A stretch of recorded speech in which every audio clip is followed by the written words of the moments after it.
Let's roll. Today, all about on the podcast, we're going to be talking about scaling a construction business.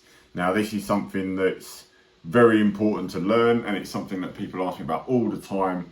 And this is probably the thing I'm most passionate about as well, actually growing decent businesses and really just scaling it. So you just get the life you want out of it. You build a business that's really profitable. You build a business that's really reliable. You build a business that's just really solid at providing you a life, and you deliver a great service as well to your clients.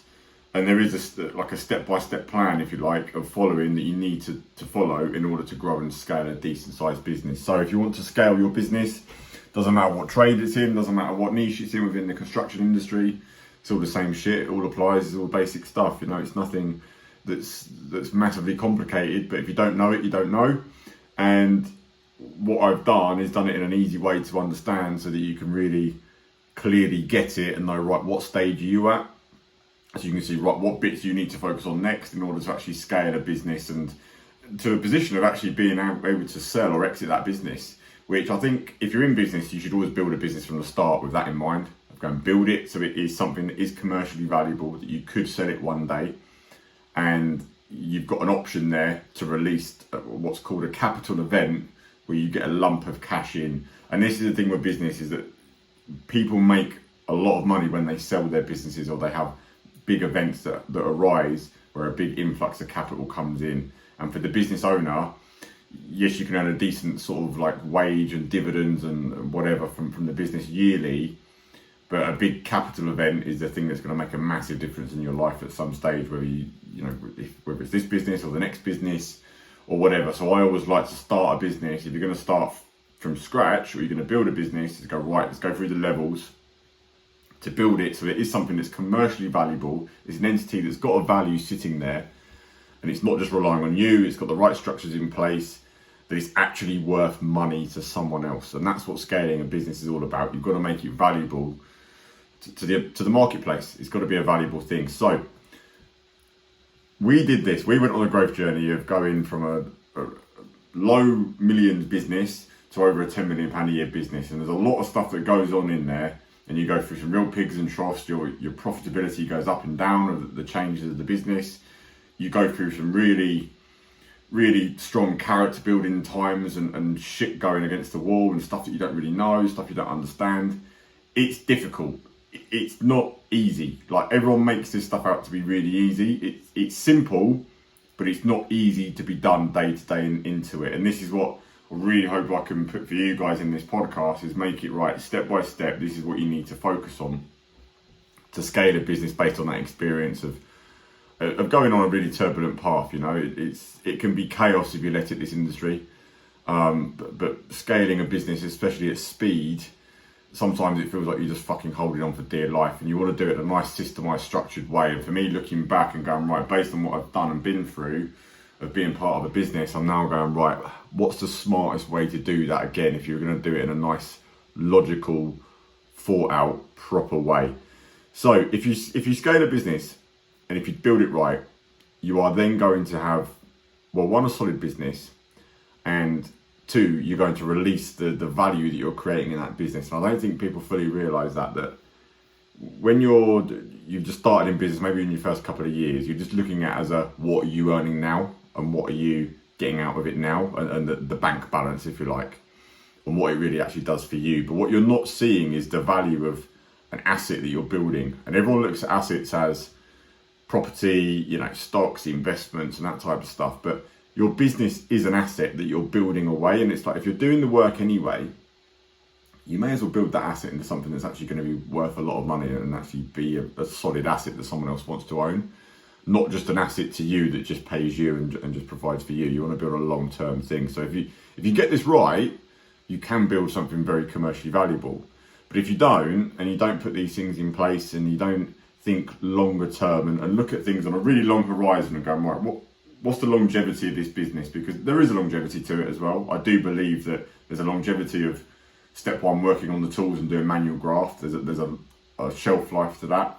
But then there is also a shelf life of actually being in the day-to-day and being in the hustle and bustle of the fast pace of, right, getting quotes in, organising lads, things going wrong, juggling. And, mentally there comes a point when you like, I can't really be asked for this anymore.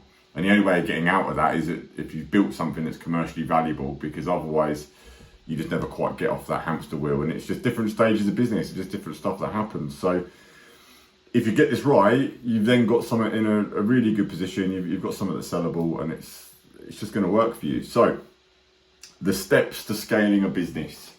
Step number one, and I'm talking this all the way through, so from starting and up. So some of you are going to be more advanced, you're going to be ahead, or maybe level 2 or 3 out of this. Others of you are going to relate to being at stage 1 of the business. But stage 1, step 1 of scaling a business is just getting customers. That's all you've got to do, is just go out and get customers. Like, when you start, you speak to everyone, you hustle, you bustle, you drive around, you look at jobs, you quote jobs. Your main focus is purely just on getting customers. Now, what you want to do is actually decide who your perfect customer is. Like, ideally, and people will throw this around, especially people in marketing will say, you need your product avatar, you need your perfect demographic, and people don't really get what that means.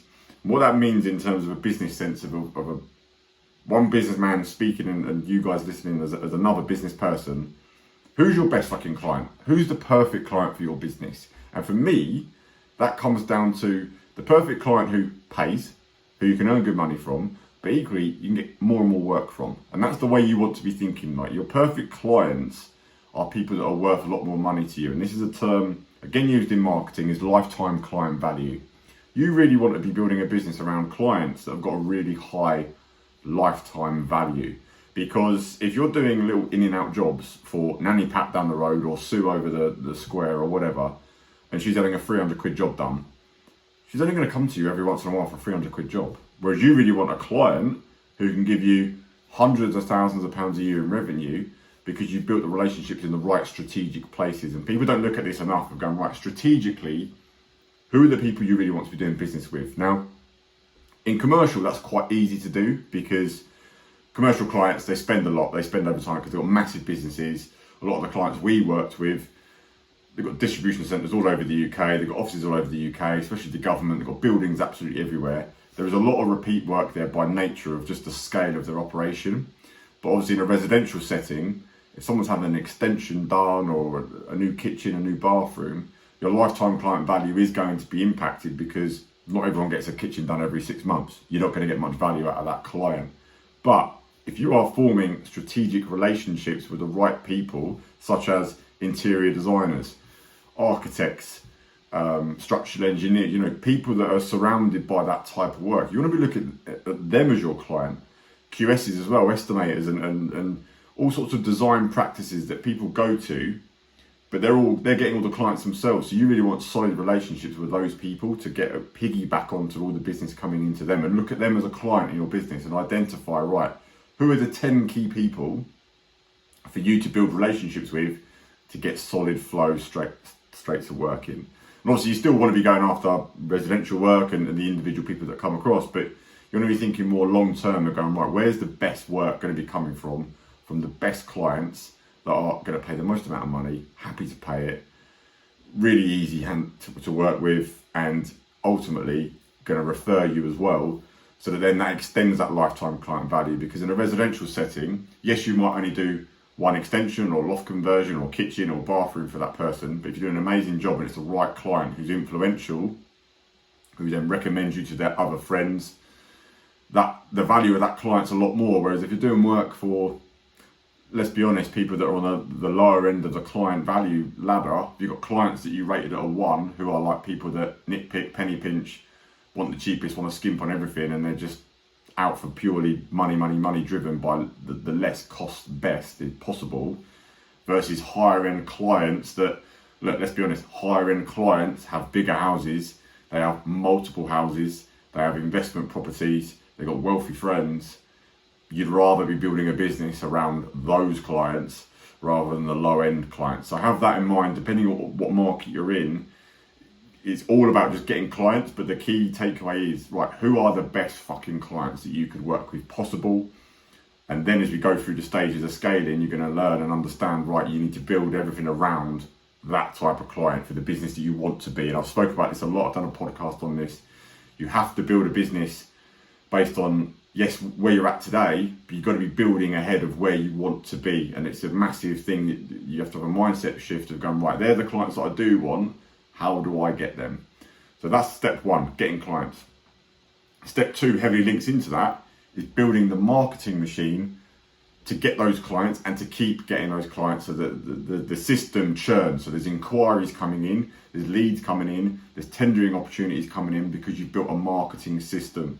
Now, again, it's going to vary massively depending on what you're doing, because if you're in residential, let's say you're a general building company doing extensions, lofts, whatever, you really want to be honed in on things like SEO and websites, because when people Google extension builders in your area, you want to be the guys that come up first. If you're not going to get the inquiries.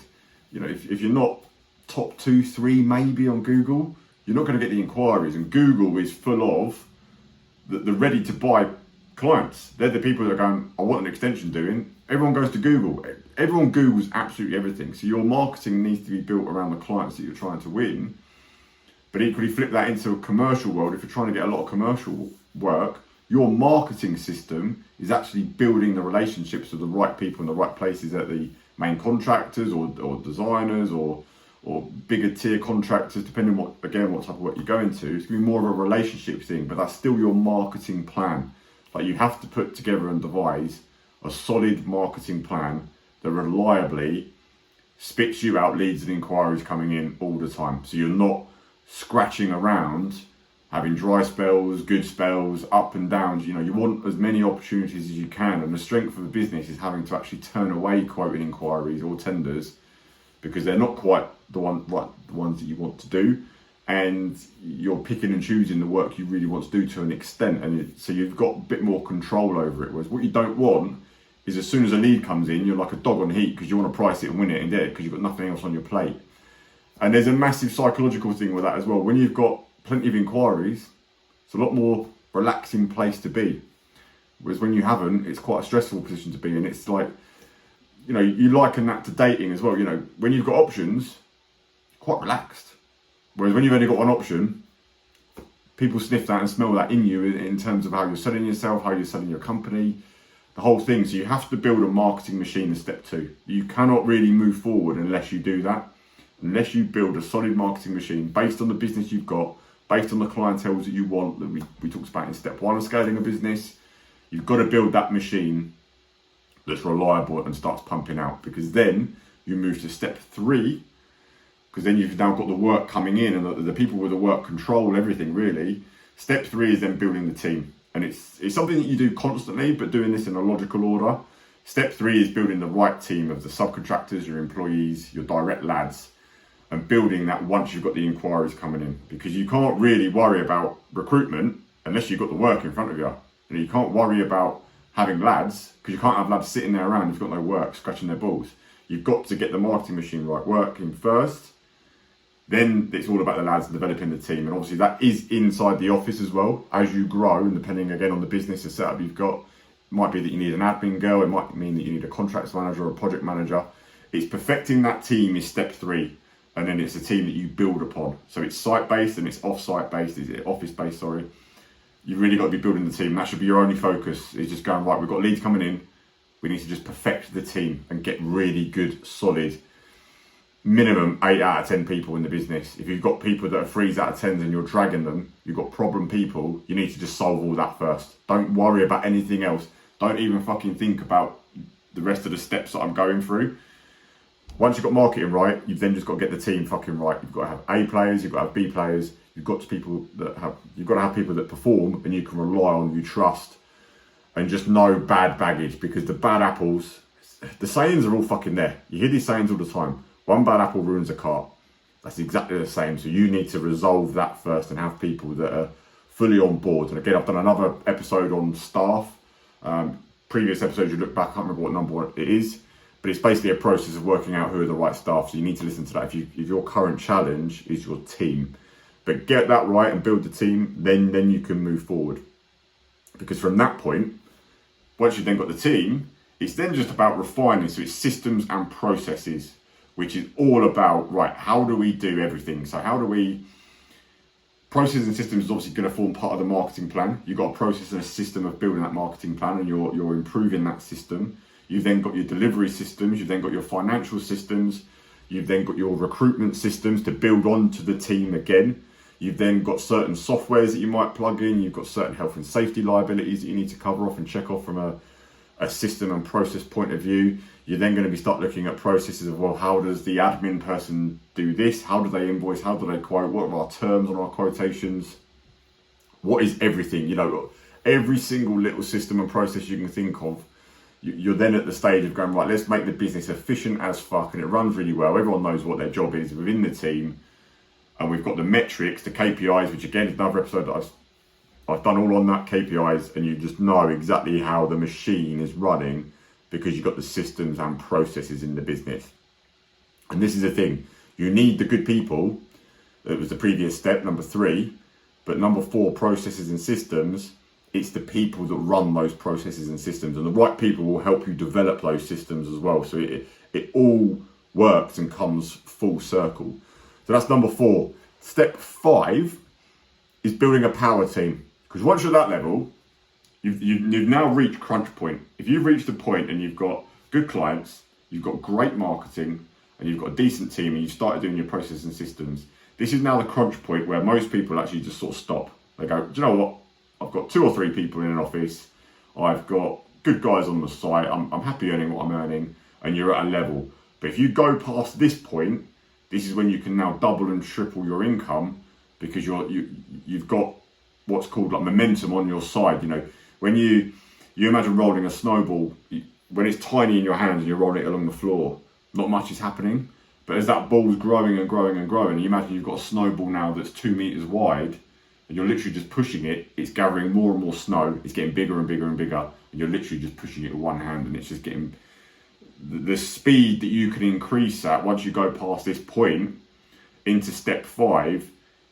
It's just a hockey stick. It just goes up and up. It's not linear. Whereas I think this is what's something that people don't understand, and this is why I really wanted to explain it as well, is that when you're smaller and you're going through these problems of getting the right leads, getting the right customers, and going through the issues of staff, it's shit. It's fucking hard, and all you can see is like just like steady growth.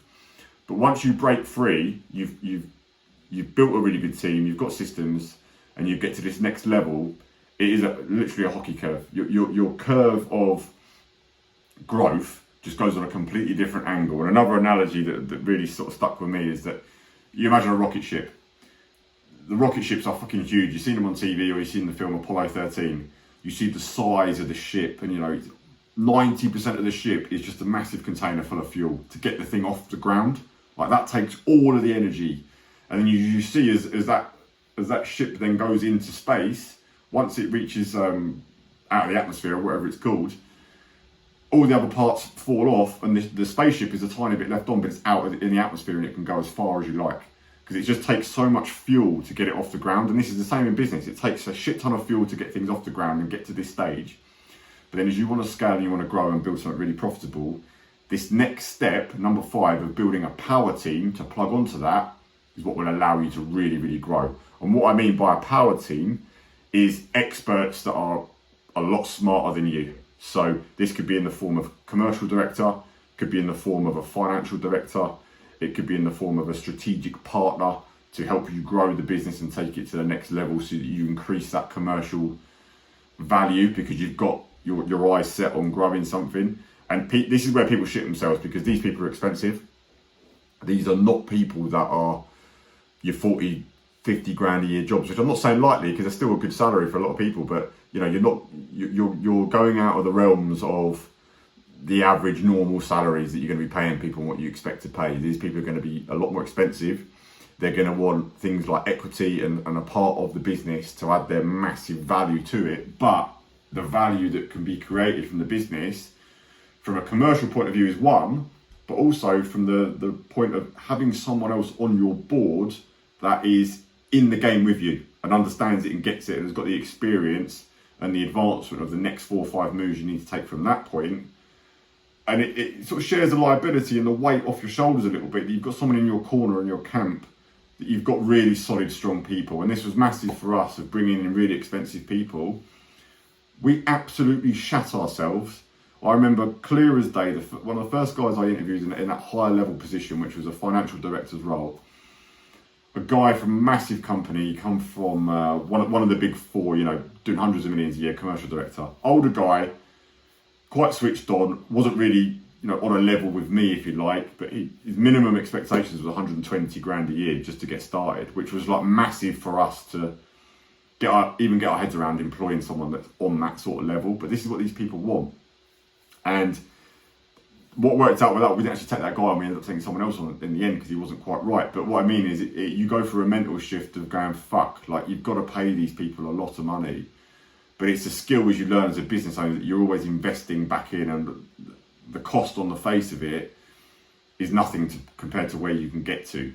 And it was certainly for us, the minute that we brought in really clever, high-end people, the business just fucking kept going up and up and up and up because you've got that skill set and those expertise in there of people that have done it. But if you build that power team based on where you want to go, your trajectory will just get even quicker. And this is what number 5, step 5, building a power team of your board of advisors, because every big company does. No big company is run by one person. There is always a board of directors in a big company. And yes, that's a bit heavy for the size that you're going to be at, but even if it's one more person on board going after the same mission as you, the vision you've got, and actually creating a hell of a lot of value, you've then got a mini board and a really decent solid formations of a business that can go to the next level, and just keep going to as far as you want to take that business. And then number 6, stage 6, after that, once that power person has been brought in step 5, it is then about investing and acquiring different opportunities in businesses. And there's different ways of growing, because once you go from that power team, you might decide, right, it's going to be a great position now to invest in an office building and buy an office building, because it's very good use of cash from a tax point of view. And then you've got an asset that's going up in value. You can then lease or rent that unit back to the business. And there's just different ways of structuring it that is very, very commercially sound and just works from a financial point of view. But equally, you can look at your strategies of growth from that point and go, right, how do we want to grow? Do we grow? There's one or two ways. You can grow like vertically, which is basically where you go up and you do more of what you're doing. So you're just doing more of it, and maybe you will grow by acquiring other companies that do the same thing as you, and you bring them into your world. You bring their workload into your world, and you grow that way. Or you grow like wider, and you look at what you're doing now in your business, because once you start turning over the millions, you've got a lot of regular suppliers, you've got a lot of regular subcontracted businesses, and it might actually make sense to conglomerate and buy those businesses and bring them into the group, because you're building a bigger ship that's going to be more valuable. Because if you're spending, let's say, £500,000 a year on one subcontractor or one element of works, whether that's a groundworks company or an air conditioning company or whatever it might be, it might make the right sense at that point to actually scale and bring that element of those works that you're paying out already out of the business and bring it into your model. You're building a bigger ship as a bigger whole. And that's a fantastic way of growth. And again, this is what all the big companies do. If you look at the big companies such as Google, they started very small, and all the different bits of Google that you know today, this is what I find fascinating, is Google started as a search engine, and then they invested and bought into a company that was doing email, which then became Google Mail. So they just bought the company and plugged it in. They then invested and bought into a company that was doing maps. It was something else back then it became Google Maps.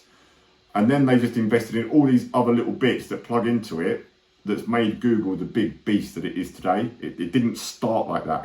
They've grown by aggressive acquisition and scaling, because they're on that level 6 to the game of business of just swallowing and growing up people. And it's very common in business, very, very common in business to do that.